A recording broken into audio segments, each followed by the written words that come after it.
Right then, as I said in one of my earlier videos, just pass by camera here quick, open this window, I'll do a bit of a comparison, get the S200 out. I had it stripped down and rebuilt it and stuff, get a quick clean and all that, just to get it up to snuff.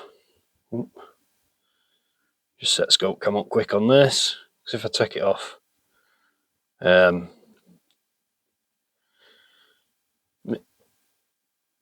point of aim, point of impact will change slightly, so I'll just run a couple of dry shots off.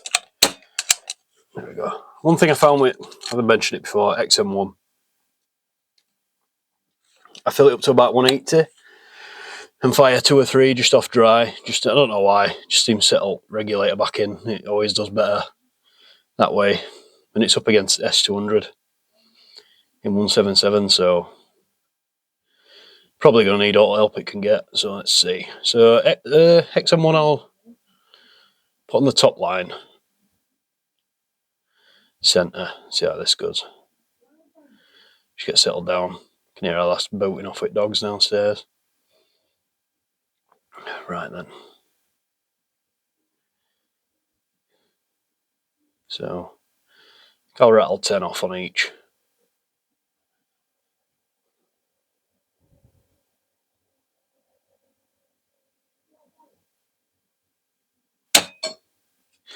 Just left of it. There is a bit of wind right to left. Not a great deal, but enough. You'll notice it, I think, in groups. Let's see.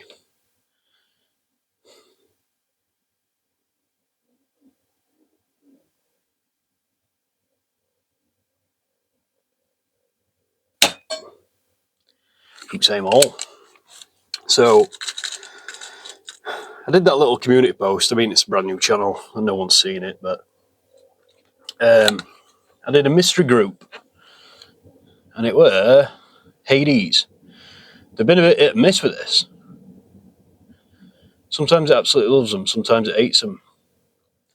I think when it's really windy, they're no good, but when it's cold, it seems to like them.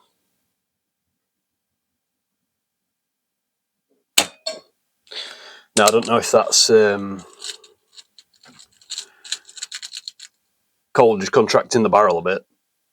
Probably is, because the Hades is a 5.51, all my other right pellets are 5.52s. So maybe they just fit better when it's really cold, I'm not sure, possibly. It's the only thing I can think anyway. So let's keep going. That's number 3.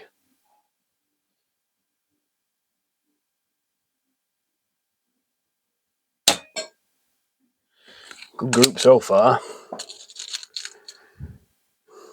I mean, XM1's at a disadvantage anyway, because it's got the scope cam on. And you're never quite as accurate with a scope cam. You've always got that. You don't really notice it, but you can see it's there. Well, that one's gone quite left, actually. Just slightest delay, and it can catch you off sometimes.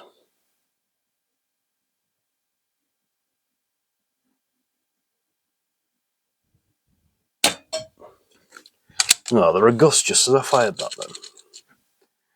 It was nice and calm when I went and put it out. Target. It was just steady right to left.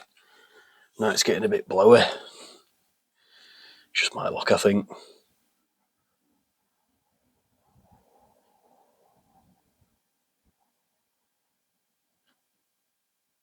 And that one's gone through the same hole again. Yeah, you can hear it now, wind.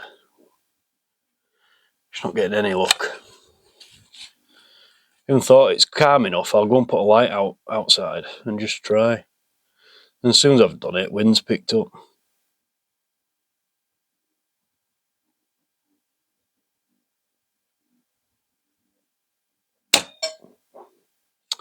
Yeah, they're all going about half a mil dot lower now. Strange. It might be regulator settling down as well, I don't know. So that's what I find with it. It only takes 2 or 3 dry shots normally, but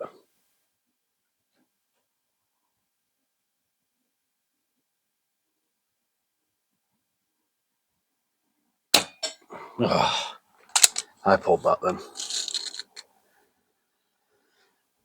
So I'm struggling with this scope cam. That latency's, I don't know.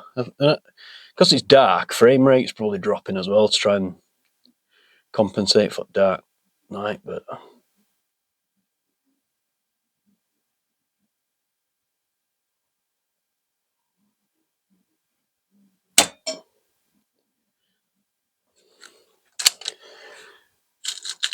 a couple of them flyers that left are definitely me. That's one thing that lets it's me, but it's a thing that lets the XM1 down is a mega long trigger pulley. You're just guessing when it's going to go off as you're pulling trigger back. It's a bit annoying. And at 35 yards, you can't just snap trigger and hope for best.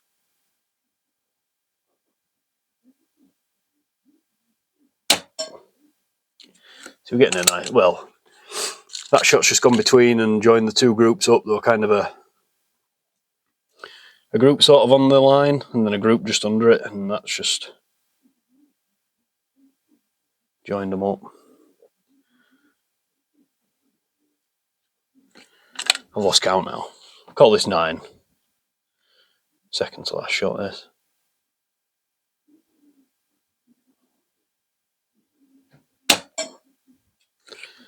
A bit of breeze just picking it. I can see on a night, I mean you can see pellets through your scope anyway, but not necessarily with a scope cam, but on a night you tend to be able to see them. So it just sort of gets shoved down and left. Which is where they've all gone, so that's not bad.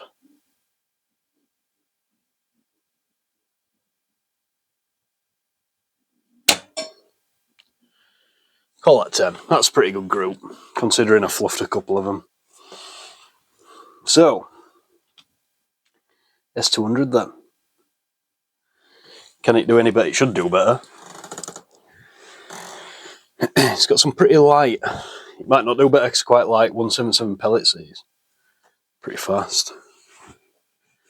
Can't remember what pellets they are. I've had them a long time. Just sort of, it's just an excuse to fire them off, get rid of them. These. I'm going to start putting heavies in. So if I'm dealing with wind all the time, that's what I think it's on its way really. No scope cam on this, so illuminate my reticle a smidge. Just help me out a little bit. Old Hawk 10 times scope as well. XM1's got 14 times, so it might even it up a bit. That we'll see.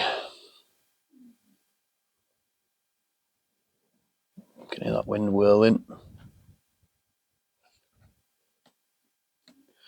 Might better way out there illuminate reticle actually.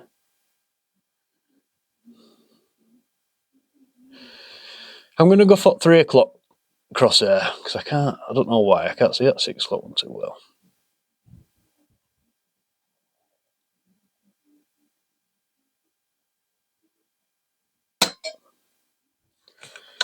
And these are a lot louder, this S200 as well. It's always been a loud gun, this. Ever since my mate had it. I remember when we were at shooting range with it and they were complaining at him to get a silencer for it. And it made a bit of a difference, but not great.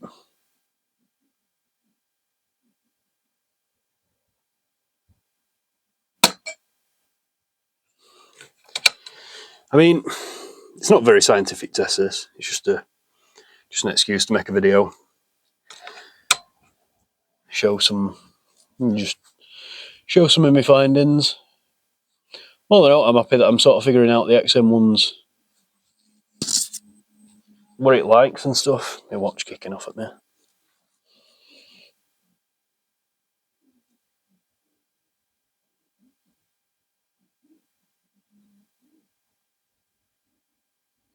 think I'm going to struggle with parallax error in this kind of light. It's hard to get my eye in.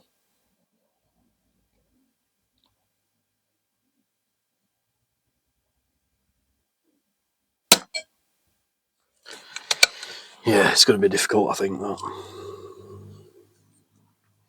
Might need to put the hood on, actually. Might do that. I'm getting a bit of glare off that light down there, I think. I'll just do that quick.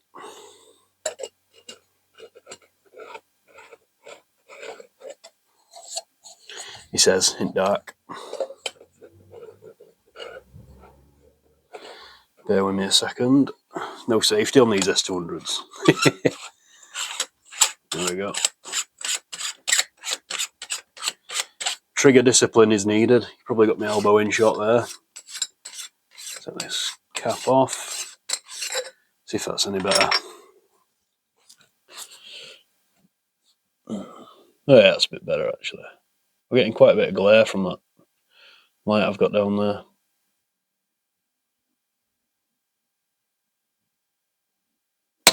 Oh, I pulled that right a smidge, I think. It's a lot harder to be precise at this kind of range with 10 times as opposed to a 14. It doesn't sound a lot, but it does make a difference.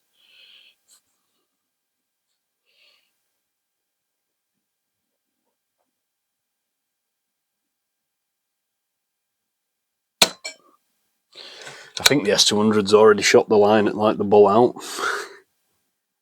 which I wouldn't expect anything else from this thing really. It's pretty mega, is this thing. The old CZ barrel, everyone raves about, they all take them off. Old S200s and put them on the expensive rifles and stuff.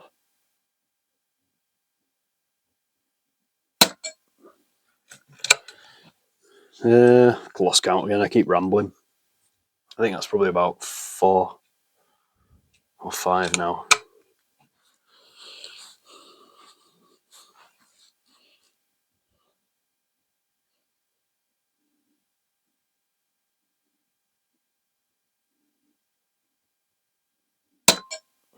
I mean, the trigger's just so much more predictable on this thing as well. I think that's something I'll mess around with on XM1. Try and get that trigger something like. Because I prefer shooting 2-2. Especially for pest control and stuff. And I like to fire single shot.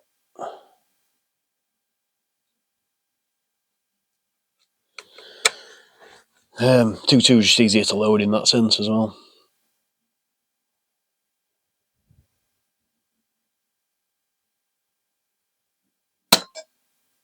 More than out, the S200 is just a lot louder as well.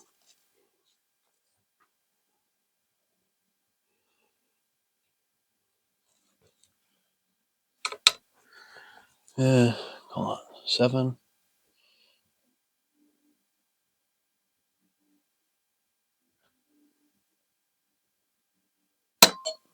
8.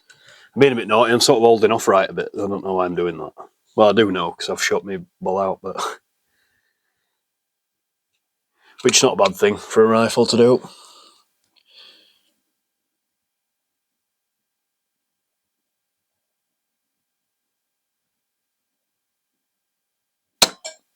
Pulled that down a little bit, I think. Still alright. So 8, 9, this one. If you can pick an old S200 up, definitely. They're absolutely brilliant. They're a small gun. They're weird shape. Bit of an old design. Rail for your scope's quite small.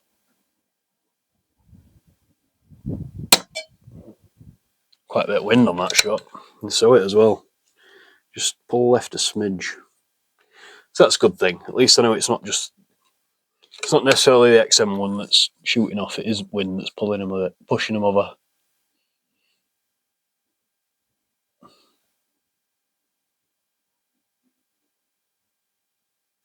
Yeah, there we go. Call that 10. So, yeah. I like shooting both of them. The S200's, well, it's my friend's old target rifle, and it feels like a target rifle, if you know what I mean. It's not a very tactile stock rope. It's very blocky and chunky, very fine trigger.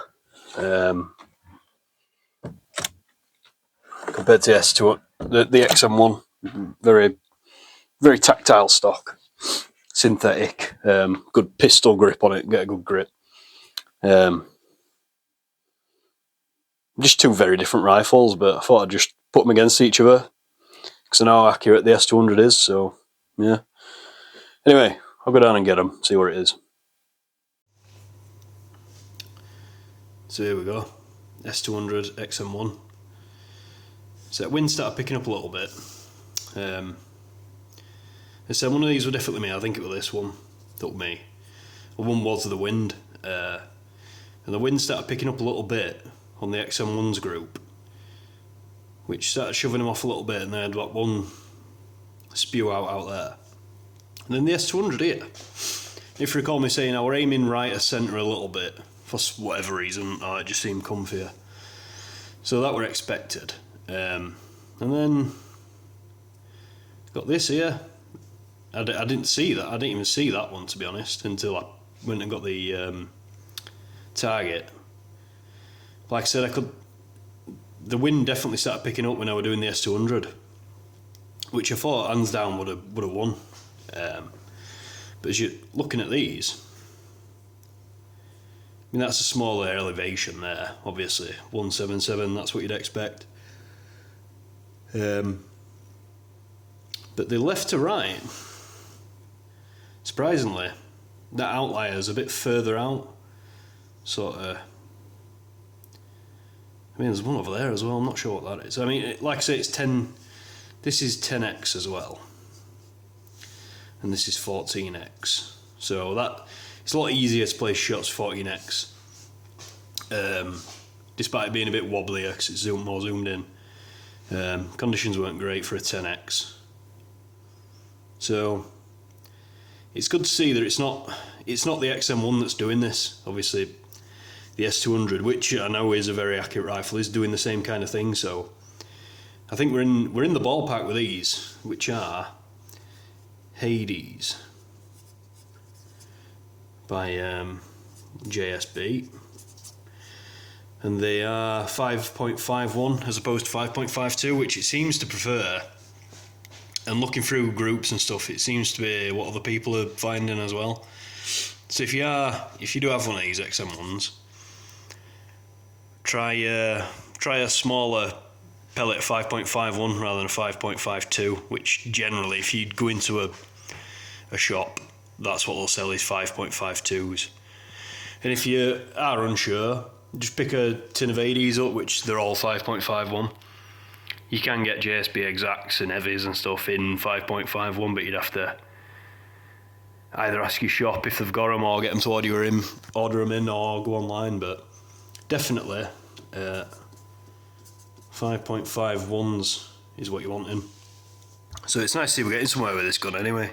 So yeah, hope to see you again. Cheers, bye.